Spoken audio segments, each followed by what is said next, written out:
know, Mom. What happened to you? She's your daughter, Noah.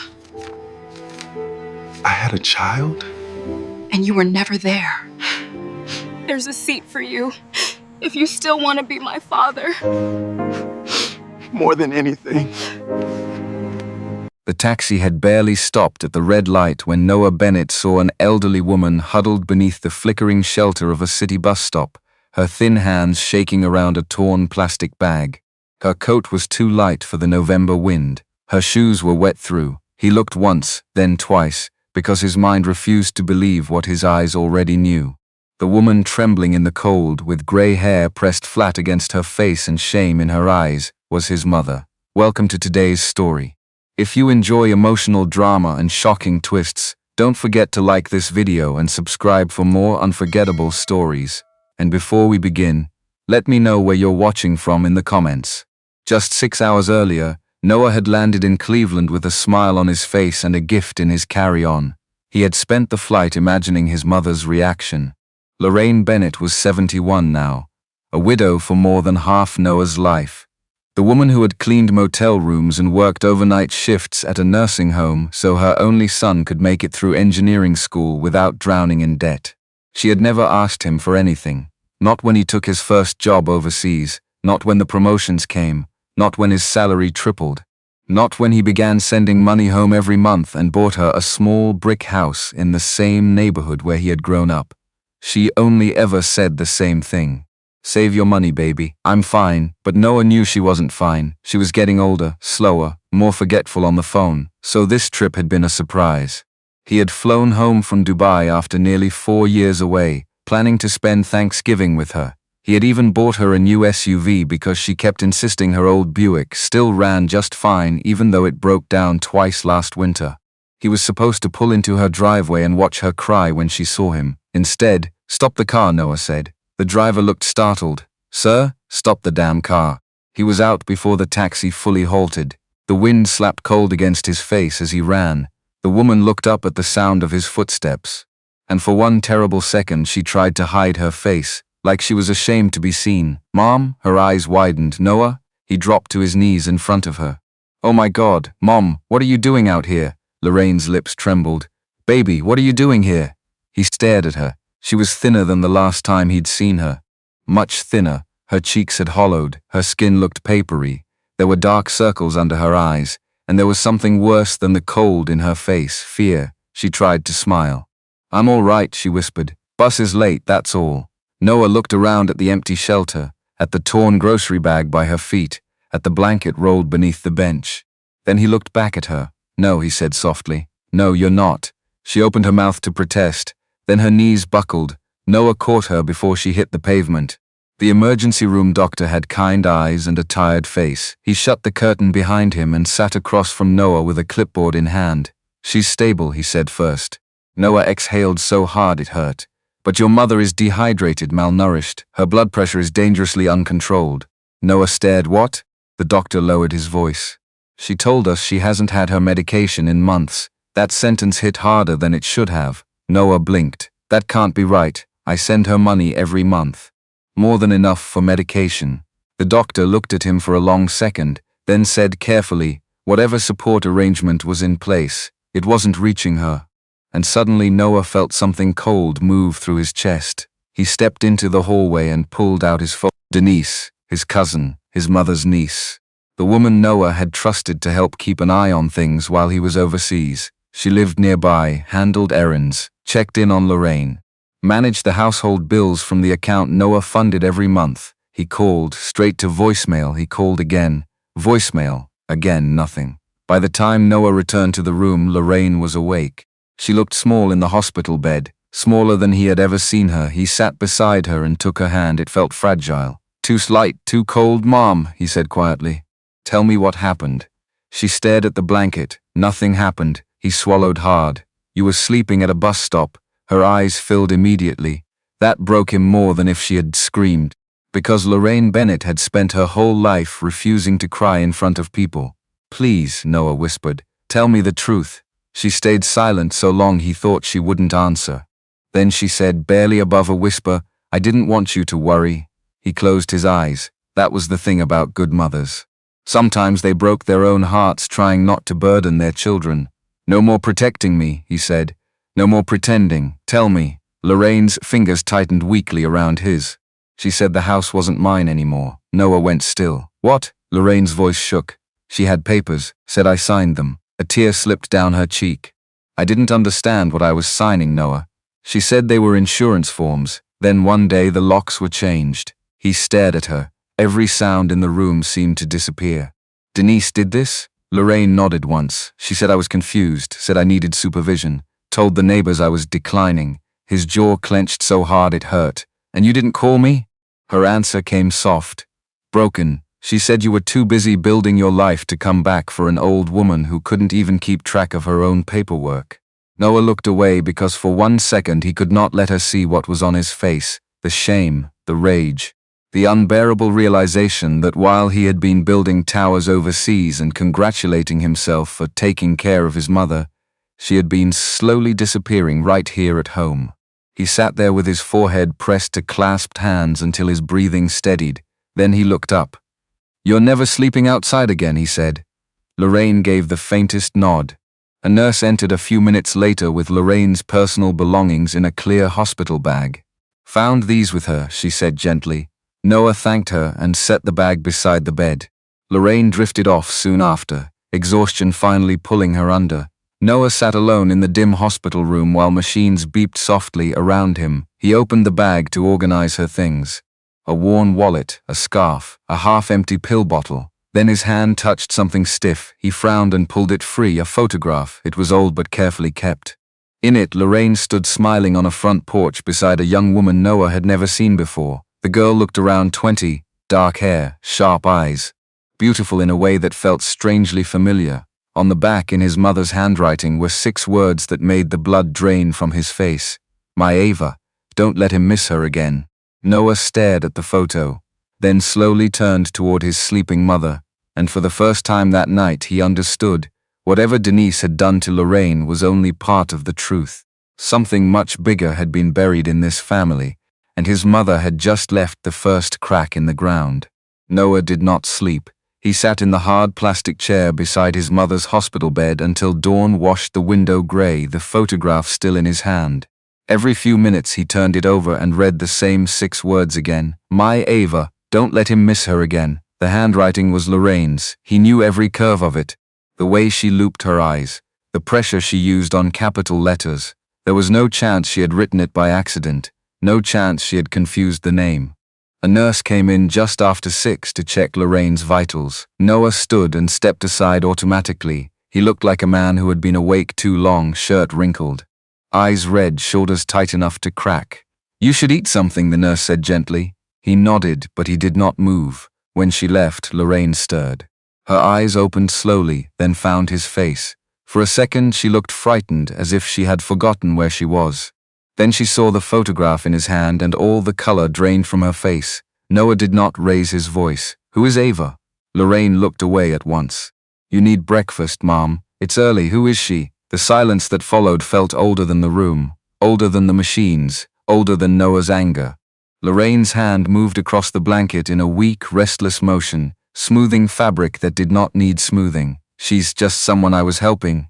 Noah stared at her. Then why would you write that? Lorraine swallowed. I was tired, I don't remember. He almost laughed at that, not because it was funny, because it was too thin to hold the weight of what he had found. He walked to the window, breathed once, then turned back. I found you sleeping at a bus stop last night. I found out Denise changed the locks on your house. I found out you haven't had your blood pressure medication in months. Please don't make me stand here and beg for the truth too. Lorraine closed her eyes. Her mouth trembled. But still she said nothing. Noah put the photograph in his jacket pocket. Fine, he said quietly. Then I'll start with Denise. He drove to the house just after 9. The neighborhood had not changed much since he was a teenager. Same modest brick homes, same narrow driveways, same old maples with branches scraping power lines. But the house he had bought for his mother no longer looked like hers. The flower beds Lorraine used to keep neat were dug up and replaced with decorative stone. A glossy black SUV sat in the driveway, A plastic wreath hung on the front door, too expensive and too new for a woman like his mother, who reused everything until it fell apart. The mailbox hit him hardest. Carter, no Bennett, no Lorraine, just Carter. Noah stood there for a second, staring like a man who had shown up at his own childhood church and found a nightclub inside. Then he rang the bell. Denise opened the door in yoga pants and a cream sweater, coffee mug in hand, as if it were any other morning. For one brief second, surprise flashed across her face. Then she smiled. Noah. She leaned against the doorframe. You should've called. He looked past her into the foyer. The old oak table he had bought for his mother was gone. So was the framed church photo that used to hang by the stairs.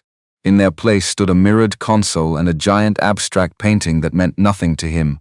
Where is her furniture? Denise blinked. Good morning to you too. Where is her furniture? She sighed like he was being difficult on purpose. Some of it's in storage, some got donated. Lorraine didn't need all that old stuff.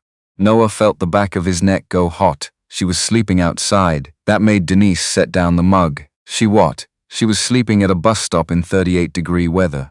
For the first time her face did something real. Not guilt, irritation. She left here on her own. Noah stared at her. You expect me to believe that? She was confused. Paranoid. Refusing help. I did what I could. He stepped closer. By changing the locks? Denise crossed her arms. You don't understand what it was like dealing with her. She signed the transfer papers herself. I have them. His heart thudded hard once. What transfer papers? The house, she said, like it should have been obvious. Lorraine signed it over months ago. She couldn't manage the bills, the repairs, the insurance. Somebody had to take responsibility. Noah looked at her for a long, disbelieving second. Then past her again at the polished floors, the expensive wall art, the soft life she had built inside his mother's house. You took her home. She gave it to family, Denise snapped. Which is more than I can say for you. Sending money from the other side of the world and thinking that counted as being here. The words landed because some part of them was cruel and some part of them was true. Denise saw that and pressed harder. You have no idea what she was like these last few years. She forgot things, mixed things up, got emotional. I stepped in because somebody had to. Noah's hands clenched at his sides. He wanted to shout. Instead, he went very still. Show me the papers. Denise hesitated, then gave a small shrug and disappeared down the hallway. While she was gone, movement caught Noah's eye through the front window. Mrs. Kern from next door, 70 if she was a day, stood in her driveway pretending to sort recycling while watching the house like her life depended on it. Denise returned with a manila folder. He did not take it, not yet, because before she could hand it over, Mrs. Kern's voice rang out from the porch next door, thin but sharp enough to slice the morning. Noah, she called, don't let her fool you. Your mother cried on my front steps the night they put her out. Everything in the doorway changed. Denise's face hardened. Noah turned. And for the first time he understood that whatever had happened in this house had not been quiet. It had only been ignored. Then Denise hissed through her teeth. Low and ugly, she should minded her own business. Just like that girl should have. Noah looked back at her slowly. What girl? Denise's face changed the instant the words left her mouth. She realized too late what she had revealed. What girl? Noah repeated. Denise recovered fast, too fast. She gave a dry laugh and folded her arms tighter. Mrs. Kern is old and dramatic. She thinks every family disagreement is abuse. But Noah was no longer looking at Denise. He was already walking toward the neighbor's yard. Mrs. Kern, he called. The older woman stood straighter, clutching the recycling bin, like she had not expected to actually be pulled into this. Her eyes flicked nervously toward Denise, then back to Noah. Please, he said softer now, tell me the truth, Mrs. Kern looked at Denise one last time, then at the house, then finally at Noah. I told your mother to call you, she said, over and over. Denise snapped. You need to stay out of this. No, Noah said without turning, she doesn't. Mrs. Kern swallowed. Your mother had a young woman visiting her for years, pretty girl. Early 20s now, I think. Quiet, polite. She used to come by every month or so, bring groceries sometimes, sit on the porch with your mother and talk for hours. Noah's pulse hammered. Ava? Mrs. Kern blinked. Yes, Ava. He felt the world narrow. Denise cursed under her breath. Mrs. Kern continued carefully. Your mother loved that girl, treated her like family. But Denise hated her being around. Why? Noah asked. Mrs. Kern's expression shifted. Something between pity and discomfort. She said the girl was after your money. Said she was trash. Said your mother was embarrassing the family by letting her around. Noah slowly turned toward Denise. Denise rolled her eyes. Oh, please. You're really doing this based on gossip from a woman who spies through her curtains? Mrs. Kern ignored her. One day I heard screaming, she said quietly. Your mother and Denise. Loud enough, the whole street heard. Denise kept yelling that Lorraine had no right to bring that girl into this family. That if you ever found out, everything would change. Noah's mouth went dry. What would change? Mrs. Kern hesitated. Then she said it. She said the girl was your daughter. Silence. It was the kind that bent the air. Denise muttered. For God's sake, Noah looked at her. And in that second he knew. Not because she confessed. Not because anyone handed him proof. But because guilt has a face. And Denise was wearing it. He stepped toward her slowly. Tell me. Denise said nothing. Tell me. She exhaled hard. Fine, yes. Ava is Rachel's daughter. The name hit him like a punch. Rachel. He had not heard that name spoken aloud in almost 21 years. Rachel Monroe. The woman he had loved before life got complicated. Before his first overseas contract. Before ambition and distance and youth had convinced him that love could survive anything if you just promised to come back. He stared at Denise. She had my child? Denise crossed her arms defensively, apparently. And everyone knew except me? Noah, everyone knew except me? Denise's jaw tightened. Your mother knew. Rachel knew. Eventually I knew. You were already gone by then. His voice dropped low. Dangerous. Start talking. Denise looked toward the house, then back at the street, realizing too late there was no graceful way out anymore. She found out she was pregnant after you left for Germany, Denise said. Rachel told Lorraine first. She didn't want to ruin your career before it started. Noah could barely breathe. She was going to tell you eventually, Denise added quickly. But then Rachel got sick a few years later. Cancer. Fast, aggressive. By the time she passed, Ava was still little.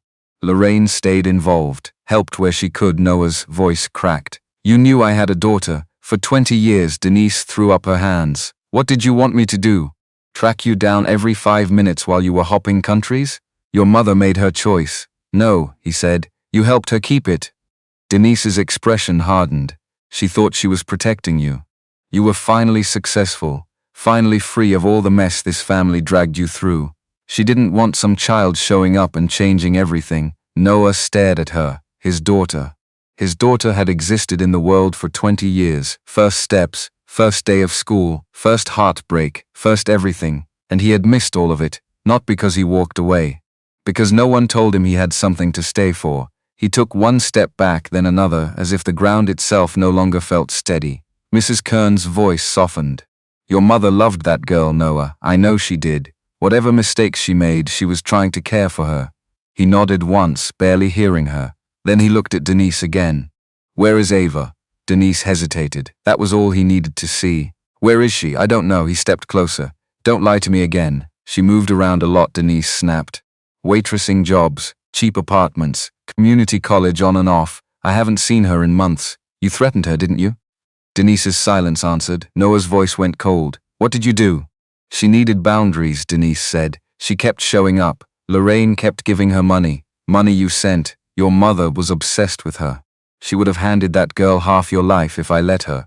The rage that hit him then was so clean it almost calmed him. She is my life, he said. Denise laughed bitterly. You don't even know her. He stared at her. No, he said, because you made sure of that. He turned and walked away before he did something he would regret. Back at the hospital, Lorraine was awake again. Noah entered carrying 20 years of grief in his chest. She saw his face and knew immediately. You told her? He asked.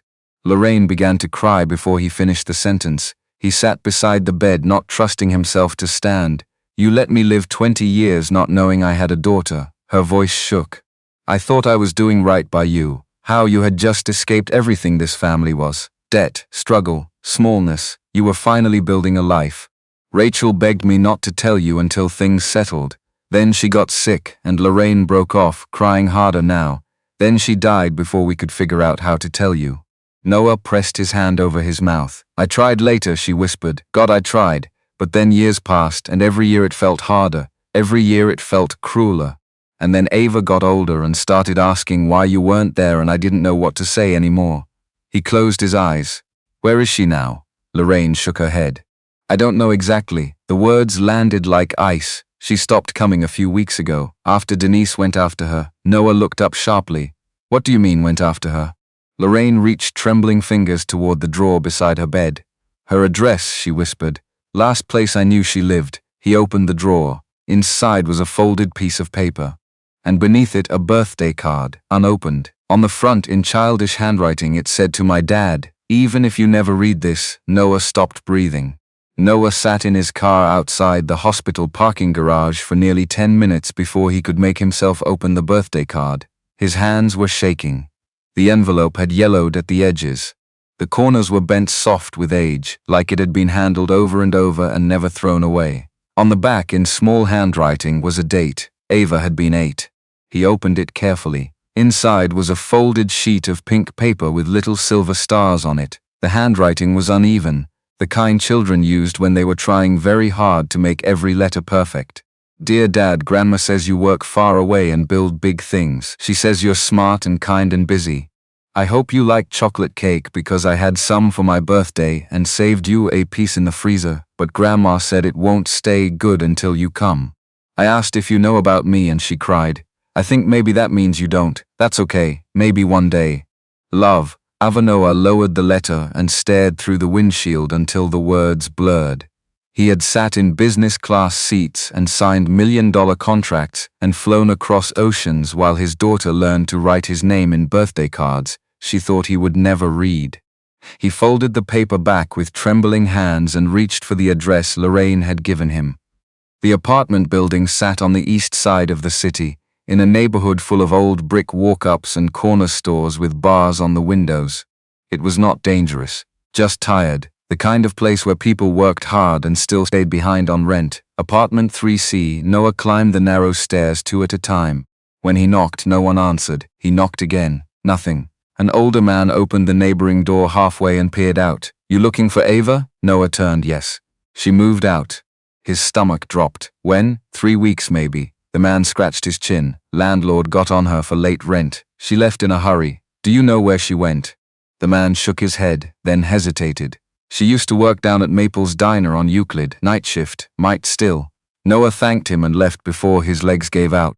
Maple's Diner sat beneath a faded red sign near the corner of Euclid and 9th. The windows were fogged from the heat inside. Neon open flickered in one corner.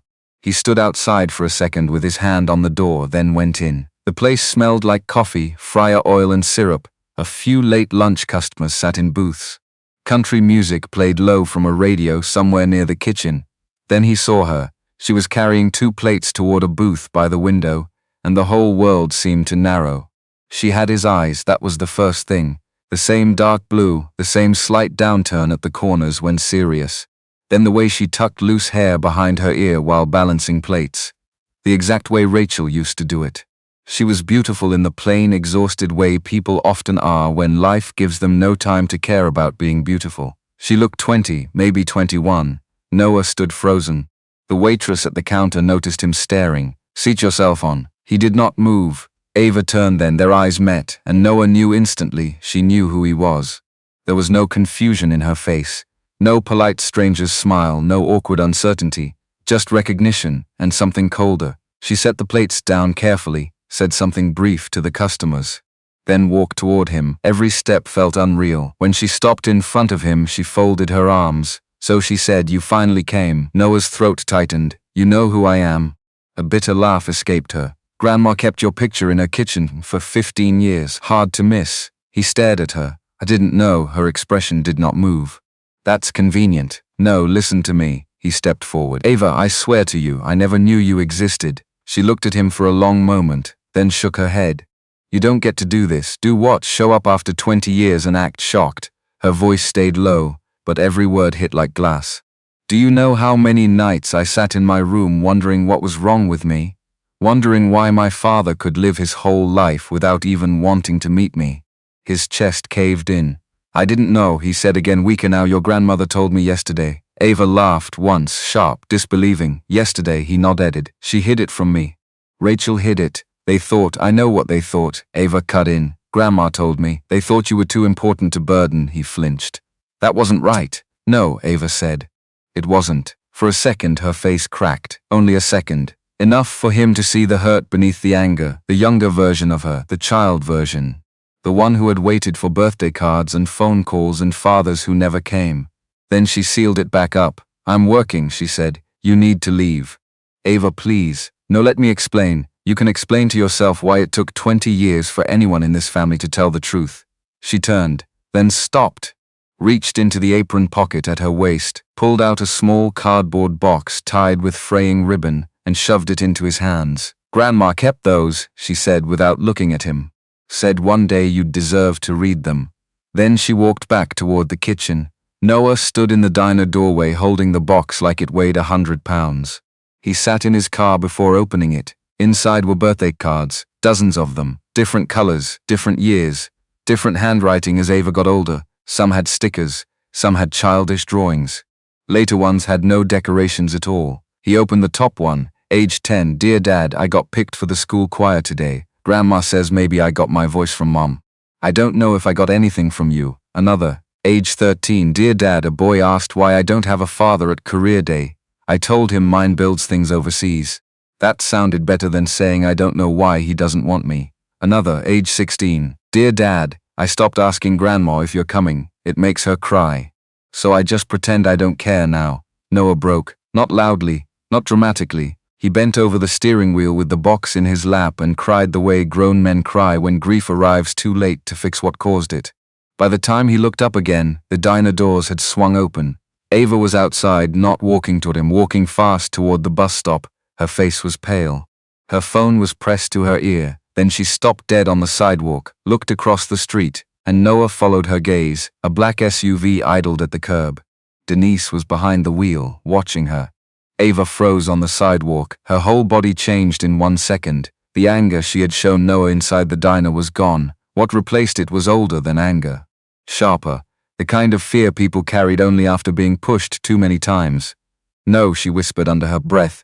Denise's SUV remained idling across the street, the tinted window lowered halfway.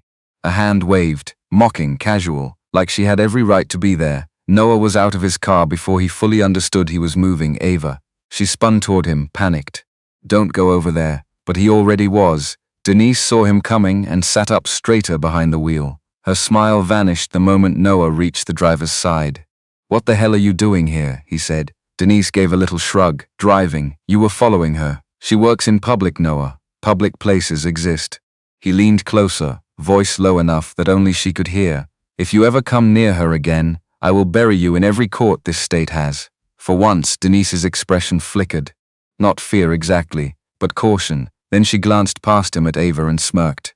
"You still think she's the victim in all this? Ask your mother how much money she poured into that girl over the years. Ask why your mother chose her over family."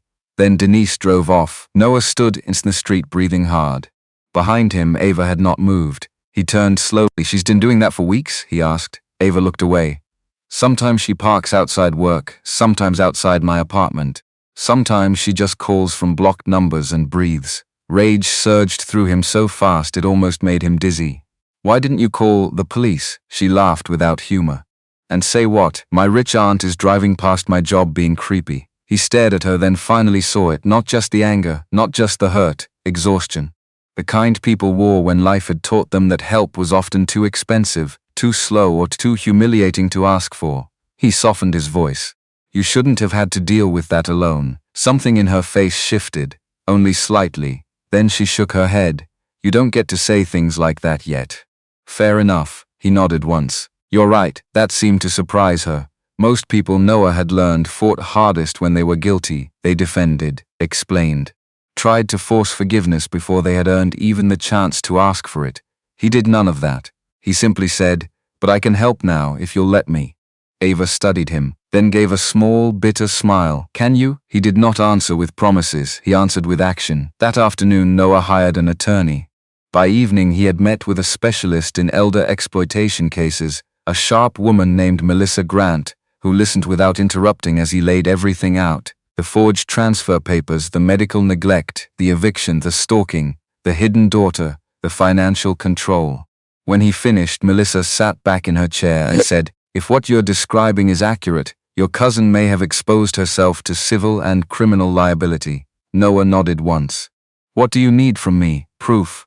So he started gathering it. He got hospital records documenting Lorraine's condition. He obtained pharmacy records showing her prescriptions had not been filled in months. Mrs. Kern agreed to provide a statement. Another neighbor admitted he had seen Denise throwing out mail from the box before Lorraine disappeared from the house. Then Melissa found something better. Much better. There's a doorbell camera on the Kern's front porch, she said. It points partially at your mother's front steps. Noah stared. Please tell me it still has footage. Mrs. Kern did not know much about technology, but her grandson had installed the system and kept the footage cloud-backed for months. When they reviewed it together in her living room, Noah felt his blood go cold. There was Lorraine on the porch 3 weeks earlier, carrying a tote bag, crying, trying to unlock the front door. Then Denise opened it from inside. The audio was weak, but not useless. Lorraine's voice cracked through the speakers. Please, Denise, just let me get my things. Denise answered, clear enough. You chose that girl over this family. Go ask her to take care of you. Then she shoved Lorraine backward, not hard enough to send her flying. Just enough. Enough for an elderly woman to stumble and nearly fall off the porch. Enough to make Noah's hands shake. Mrs. Kern covered her mouth. Melissa paused the footage. Well, she said quietly, that'll help. Noah left the lawyer's office after dark. He drove straight to the hospital. Lorraine was sitting up in bed reading with her glasses low on her nose. She looked stronger already, still fragile, but less faded. He sat beside her and showed her the video. She cried halfway through, not because Denise pushed her, because now there was proof. Because for older people, especially kind ones, there was a special humiliation in having to prove that what happened to them had really happened. Noah took her hand. You never should have had to defend your own suffering. She looked down at their joined hands. I kept thinking if I just stayed quiet, maybe it would stop getting worse. He swallowed hard. Too many good people thought that. Too many kind people mistook endurance for peace. A soft knock came at the door. Noah turned. Ava stood in the doorway, still in her diner uniform. Hair tied back, eyes uncertain. Lorraine lit up instantly. Baby. Ava crossed the room and kissed her forehead, then looked at Noah. I came because Grandma said you were fighting Denise. I am. Ava nodded slowly, then said the thing that landed deeper than anything else she had said so far. If you really want to prove you're my father, she stepped closer. Stop trying to fix everything with money. Noah went still. She looked him dead in the eye. Fight for her. Then she pulled something from her bag, a stack of envelopes. Old, wrinkled, opened. She set them in his lap. Those are copies of every letter Grandma ever tried to mail you about me. His breath caught. Denise intercepted them. Noah stared at the stack. 20 years of stolen truth. 20 years of a family kept apart by greed and silence. He looked up, and Ava was already turning to leave, but before she reached the door she stopped. Without facing him, she said quietly, don't fail her the way everyone else did. Then she walked out. Noah read every letter that night. He sat alone in Lorraine's empty dining room with the stack spread across the table and did not stop until dawn. At first the letters were childish.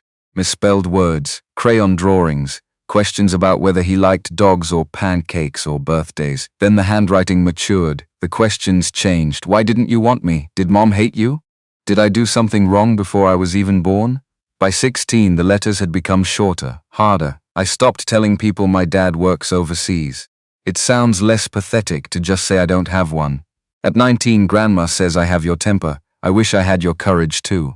Noah pressed his fist against his mouth and stared at the page until the ink blurred. He had lost years he could never buy back. And for the first time in his life, all his money felt completely useless. The next morning, Denise was served. Civil claims, protective order filings, petition for emergency restoration of Lorraine's property rights. Evidence package attached. By noon, she was calling everyone. Noah ignored every voicemail. By evening, she showed up at Lorraine's house. He was in the kitchen replacing groceries when the front door slammed. Denise stormed inside in designer heels and sunglasses, her face twisted so tightly she barely looked human. You are destroying this family over lies. Noah walked into the foyer slowly. No, you did that. Lorraine stood in the hallway behind him, one hand braced against the wall. Denise saw her and immediately changed tactics. Her face crumpled into fake tears. Aunt Lorraine, please tell him this has gone too far. We had disagreements, yes, but family doesn't drag family to court. Lorraine's voice came out soft. Family doesn't leave old women in shelters. Denise froze. For one brief second, her mask slipped completely. The ugliness underneath showed plain. You chose that girl over blood, Denise snapped. You always did. Noah stepped forward. Get out. Denise looked at Ava's old photo sitting on the hallway table and laughed bitterly. Unbelievable. 20 years of worshipping a mistake. The sound that followed came from Lorraine. Not loud, not dramatic, but sharp enough to stop the room. You will not speak about my granddaughter that way. Denise stared. Lorraine straightened despite the tremor in her body. All these years I made excuses for you because your father was my brother and I thought blood meant obligation. Her voice shook, but it did not break. I was wrong. Character means more than blood ever will. Denise's face turned white. She looked at Noah as if waiting for him to defend her. He didn't. He opened the door. Leave. She left with tears of fury in her eyes. And for the first time since Noah had returned, Lorraine sank into a chair afterward and began to cry. Not because Denise had yelled. Because she had finally stopped protecting someone who did not deserve protection. That night Ava came by with takeout.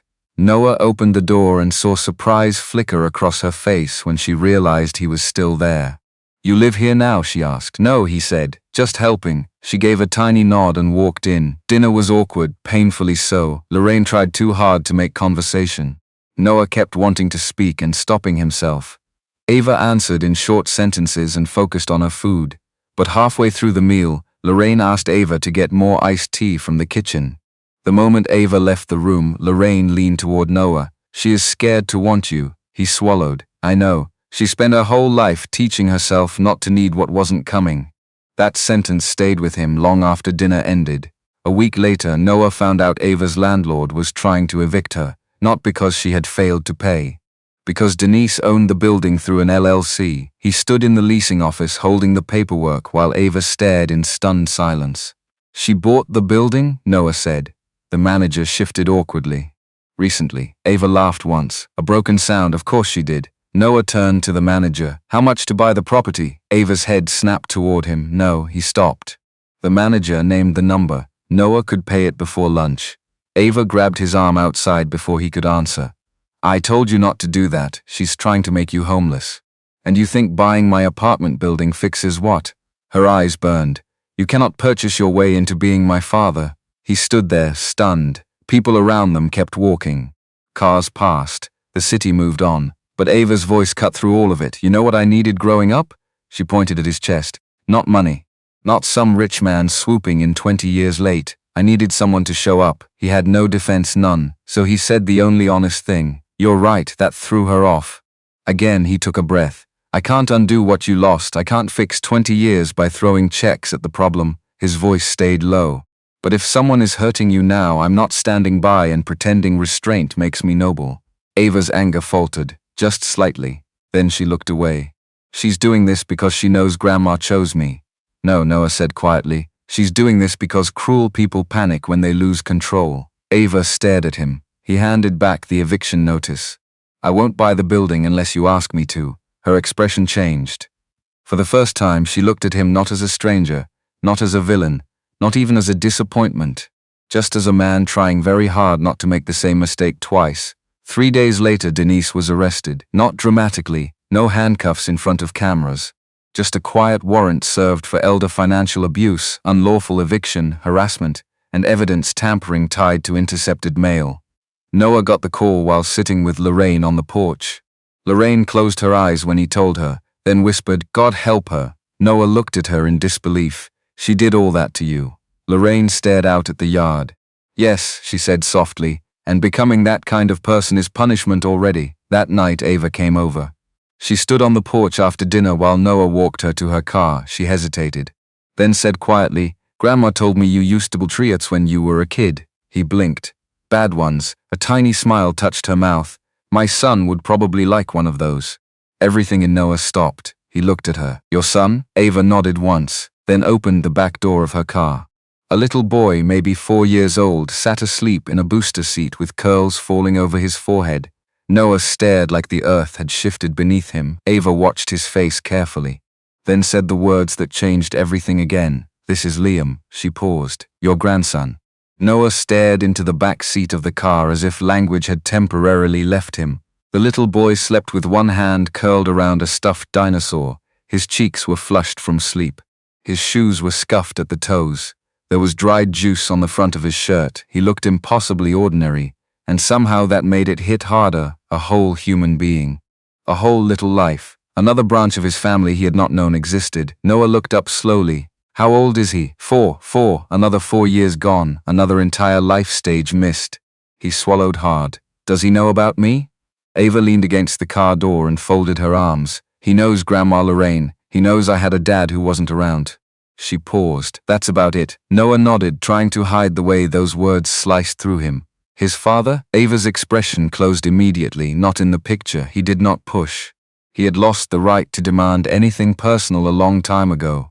Instead, he looked back at the sleeping boy and asked softly, "Can I meet him properly sometime?" Ava studied him for a long moment. Then she gave the smallest nod. If this keeps going the way it's been going, maybe. It was not much. It was everything.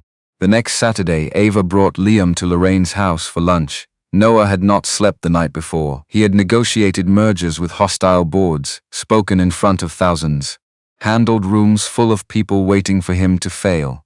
None of it compared to waiting for a 4-year-old boy to decide whether he liked him. Liam walked in holding Ava's hand and immediately hid behind her leg when he saw Noah. Noah crouched to eye level. "Hey, Liam." No response.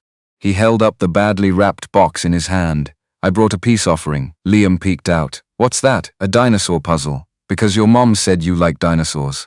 Liam stepped halfway out. Ava looked startled. "You remembered that?" Noah shrugged awkwardly. "You mentioned it once." Liam took the box slowly, then ran to the living room floor and ripped it open with the seriousness of a surgeon. Within 10 minutes, Noah was on the carpet helping build a triceratops while Liam corrected him every 30 seconds. "No, that piece goes there." "You're right," Noah said solemnly. "My mistake." Lorraine watched from the sofa with tears in her eyes she kept pretending were allergies. Ava stood in the doorway to the kitchen, arms folded, but the wall around her had changed. It was still there, just thinner. Weeks passed. The case against Denise moved forward. Settlement offers came. Melissa rejected them. Denise's attorney tried to argue misunderstanding, family dispute, emotional confusion. Then the intercepted letters entered evidence. Then the porch footage. Then the financial records. And suddenly Denise wanted to negotiate. Noah didn't. Lorraine made the decision herself. "I do not want revenge," she told him. "I want truth on record," so they proceeded.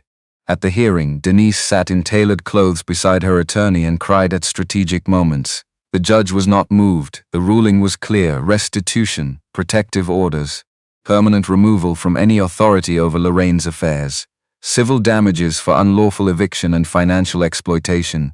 Denise walked out of court pale and furious, but it was not her expression Noah remembered. It was Lorraine's. She stood a little straighter leaving that courthouse, as if simply being believed had returned something stolen from her. That night they celebrated quietly at home. Chinese takeout. Paper plates. Liam falling asleep on the couch halfway through a cartoon. It felt small and sacred. Later, after Lorraine went to bed and Ava carried Liam upstairs to the guest room, Noah stood alone in the kitchen rinsing dishes. Ava came back down. "You didn't have to stay and help clean." He smiled faintly. "I'm trying to establish a pattern of usefulness." A small laugh escaped her before she could stop it. He turned off the sink, then said carefully, "Can I ask you something?" She nodded. "Why did you decide to let me meet him?" Ava looked down at the dish towel in her hands, then said quietly, "Because he kept asking why Grandma cries when she sees you." That hit harder than Noah expected. Ava continued, "And because she hesitated. I watched you with her. With Grandma, with the court stuff, with Denise. You stayed." He said nothing. She met his eyes. "You stayed even when nobody was thanking you, even when I was angry, even when it got ugly." His throat tightened. "That matters to children," she said softly. "More than people think." Noah nodded slowly. "Yes," he said, "it does." There was a long silence. Then Ava spoke again. "I used to imagine what I'd say if I ever met you." He went still. "In some versions I screamed. In some versions I pretended not to care." Her mouth twitched sadly. "In one version I slapped you in a grocery store." He almost laughed. "But none of the versions had this." She gestured vaguely between them. "I never planned for what happens if the person who hurt you didn't mean to." The honesty of it broke something open in him. He stepped closer, careful not to crowd her. I would give anything to go back and know, he said quietly. Anything? She nodded. I know. Then after a long pause, I'm not ready to call you Dad. His eyes burned. You don't have to. But she swallowed. I think I want to get there someday. He had no words, none that were enough, so he just nodded. Ava looked down for a second, then back up. There's one more thing. Something in her voice changed. His stomach tightened. What is it? She reached into her purse, pulled out a folded envelope. Old, creased, handled many times. My mom gave me this before she died, Ava said. Told me never to read unless I met you. Noah stared. She said if I ever found you. Ava's voice trembled slightly. You were supposed to have it. She placed the letter in his hand. Then whispered, I think there's something in there neither of us knows, and walked away. Noah sat alone in the guest room before opening the letter. Rachel's handwriting hit him first. He would have known it anywhere, even after all those years. His hands trembled as he unfolded the paper. Noah, if Ava is giving you this, then something happened I never thought would happen. You found each other. There is something you deserve to know, and something I owe both of you the truth about. I did not keep Ava from you because I thought you would reject her. I kept her from you because I was ashamed. When I found out I was pregnant, I had already made choices I could not undo. I had been with someone else after you left. Briefly, stupidly, I never knew for certain whether Ava was yours, and I was too afraid to tell you that. Too afraid you would ask questions I could not answer. Too afraid you would hate me. Too afraid to watch you love a child and wonder if she was really yours. So I chose silence. Then the silence became years. And the years became a life. Lorraine begged me to tell you. I never found the courage. But here is the truth that matters more than biology. You were the man I hoped she would come from. In every way that counted. If you are reading this now, then I am gone. And whatever anger you carry toward me, I accept it. But please do not let my fear become her wound forever. Love her if she lets you. Noah read the letter twice, then a third time. When he finally lowered it, he sat very still. The room felt airless. There was no certainty in that letter, only another question, another piece of truth wrapped in pain. The next morning he asked Ava to meet him on the back porch. She came out holding coffee in both hands, one for him. He noticed that before anything else. He told her everything. He gave her the letter. She read it in silence, then read it again. When she looked up, her eyes were wet but steady. So we don't know. No, he said. She nodded slowly, and then to his shock she laughed through her tears. Honestly, that sounds exactly like my mother. He blinked. She was a mess, Ava said softly. Beautiful, loving, broken, complicated. She folded the letter carefully. That sounds like her. Noah swallowed. If you want a DNA test, no. The answer came instantly. He stared at her. Ava shook her head. Maybe someday. Maybe not. Her voice trembled slightly. But do you know what I realized? He waited. You were robbed too. That nearly broke him. She stepped closer. For 20 years, I thought there was a man somewhere who knew I existed and chose not to love me. Tears slipped down her face now. But there wasn't. There was just a lot of broken people making cowardly choices. He covered his face briefly, then lowered his hands. I'm sorry for every year you hurt because of that. I know.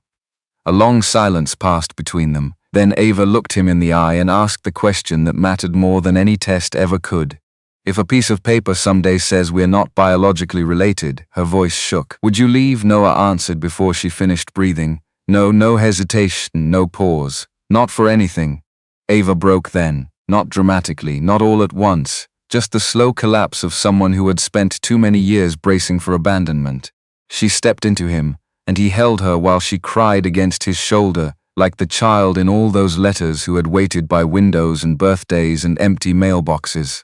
Inside the house, Lorraine stood in the hallway and wept quietly when she saw them through the screen door.